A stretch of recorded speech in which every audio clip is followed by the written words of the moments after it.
ako na lumabas.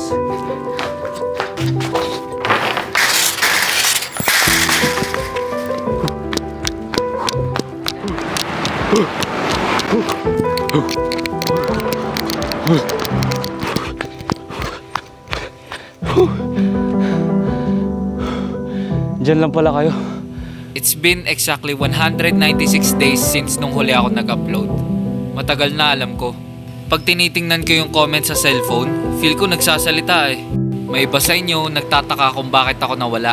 Kuya Spark, kailan ka po ba ulit mag-upload? Boss Spark, nasaan na po ba kayo? Ba't hindi na kayo nagpo-post? Yung iba naman, galit na sa akin kasi ang tagal ko mag-upload. Asan ka na? Magparamdam ka naman, Spark. Spark, asan ka na? Upload ka naman. At syempre, may mga iba naman, nagsawa na rin. Spark, nasaan ka na? Bakit hindi ka na nagpo-post? Ano ba yan, Sparks? It's been 3 months, hindi ka na nag-upload. Naintindihan ko kayong lahat. Masyado na maraming nangyari.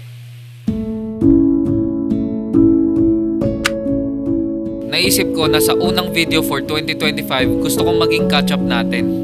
Gusto ko sagutin ang tanong ng lahat.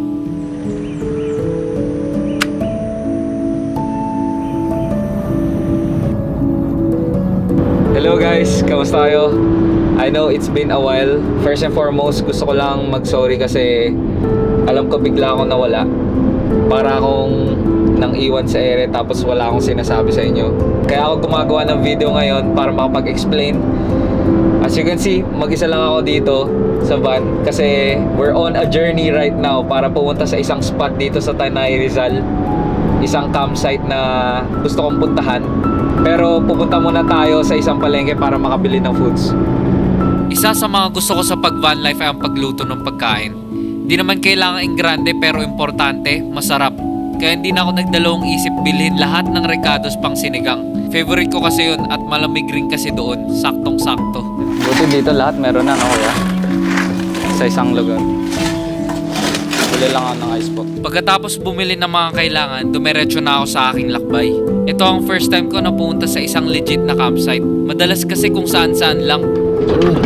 Uy, grabe. Kabundukan ng spot, kaya palayo, natural lang na may rough road na madaanan. Kailangan maingat sa pag-drive. Mukhang nandito na tayo guys. Slowly. Tatawid pa ako sa ilog, tol. Sheesh. Nakarating na ako sa spot, kaso bago makapunta doon mismo, may tatawarin mo ng ilog. Ito ang magiging challenge para sa van. Sir, may buwelo. Opo, may buwelo yung... Oo, kailangan mabilis. Mabilis? Tapos Okay. parting kanan tayo. As in, mabilis talaga dapat? Kailangan talaga may buwelo, sir eh. Tapos sa kanan? Apo. Ginabahan ako? Oo, mag-isa lang ako. Overnight? Oo, overnight. Wala kasama. Oo, yun yung trip ko. Sige, game? Game. Game? Game? Game.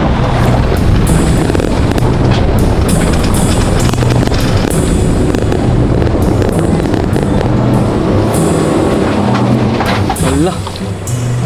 Malambot.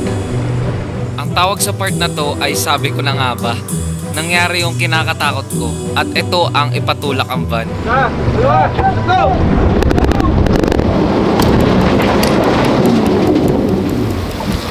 Damn.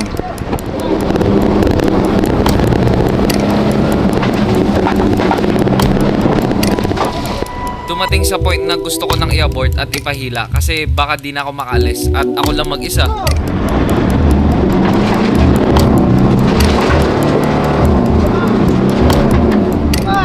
Kailangan nila ako hataking guys. Ganun. Ganun ang mangyayari. Tanong lang kuya, paano pabalik na ito? Hindi, basta buwelo ka lang. Marami naman ba nakakapasok? Batakon naman. At this point, ilang beses na kami sumubok at ako na yung kinakabahan para sa gulong ko na nangangamoy plastic na. Nagdesisyon ako na bigyan pa ng isa pang chance kung makakaahon itong van. Pero kung hindi pa rin kinaya, ipapahila ko na at maghanap na lang ako ng ibang spot. Kaso ito yung nangyari. Okay. Go! Dos! Bantay!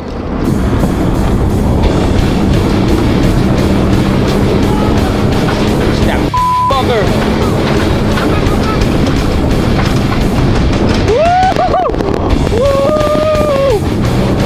Holy shit! Let's go! Put na! Akala ko di na ako mauwi. Let's go. Uy, gagi. Set camp commence. So, basically, meron akong 3 reasons kung bakit ako nawala. Simulan muna natin sa number 1. Pero, magsisimulan ko na magsaing tsaka magluto kasi nagugutom na rin ako. So, the first reason why kung bakit ako nawala is nagkaroon ako ng chance na simulan na yung channel ng With The Future na magtotropa. Ako, Shanner, Jess, RS, Zark. Ayun, nabigyan ako ng chance na... Uy, gago. Ayun, nabigyan na ako ng chance. Nakiri check. Wow! Tagal ko na hindi nagagamit to. Nabigyan kasi ako ng chance na mag-edit para sa With The Future. So far, we have 60,000 subscribers. Congratulations sa amin so far. Ba't ko ba inuna yung With The Future, diba? Well, basic lang naman yung sagot eh. Ito talaga yung pinaka-favorite kong lutuin eh. Itong sinigang. Grabe, na-excite ako dito sa sinigang. Ba't ko ba prioritize yung WTF? Ba't hindi ko na lang inuna yung sarili ko? Well, kasi napansin ko kasi patagal ng patagal yung mga kaibigan ko, syempre, tumatanda na kami at nagkakaroon na rin kami ng mga kanya-kanyang priorities. Ako kasi gusto ko sana na magawa namin yung channel bago kami mangyari yung mga ganong responsibilities. So, nagkaroon ng chance na magawa na yung channel namin. Hindi na ako nagdalawang isip. Medyo mahangin dito, tsaka may kasamang ulan. Kaya may payong ako. Meron akong mga katabi dito. Grabe yung setup, pare. Ako lang ata yung low maintenance dito. Nakakatawa pero solid pa din kasi nagawan pa rin ng paraan, di ba? Yun yung importante, nagawan ng paraan. Malapit na matapos, boss. Malapit na matapos. Uy, gagi. Alright. Kanin ko, guys. Oh. Wow. Grabe ang sinigang. Ngayon, alam niyo na ang pangunang rason kung bakit ako nawala. Meron pang 2. Pero wait, enjoyin ko muna tong sinigang na nasa harapan ko. Paborito ko talaga to eh. Mukbang. Mukbang sa loob ng van. Sulit yung paghihintay. Mauwi ko pa to sa bahay. Merong isang episode sa WTF na nagva-van life kami ng magkakasama kaibigan. Punta kami Benguet. Sinigang. Sinigang lang yung kinain ko. Nagluto kami sinigang. Nakain ko yung sinigang hanggang huling araw. Meron pa kaming natitira kahit sabaw. Pinatulan ko. Okay guys, time check. It's 10:37. Medyo late na and medyo inantok na rin ako. Ang plano bukas ay maglibot sa baba. Tingnan natin kung ano meron sa baba. Tingnan natin kung gaano kalamig yung tubig. Kayanin ko kaya.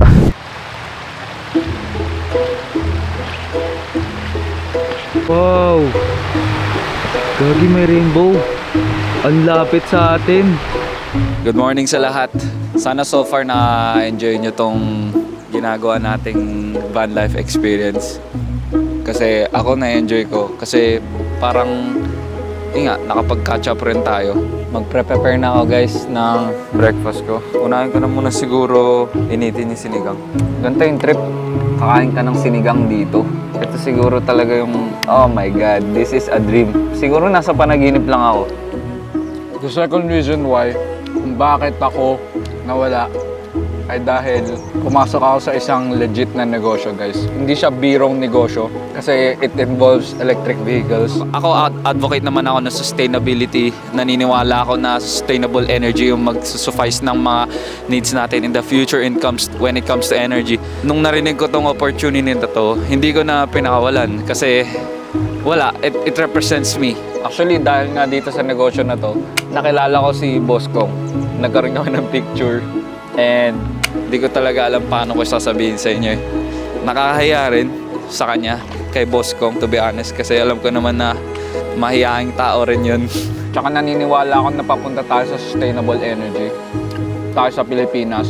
I've been working on this project since 2023 and I'm proud to say that this is the first electric sports bike in the Philippines. We're making history, guys. Pwede na dito. Tapos doon na nakatutok.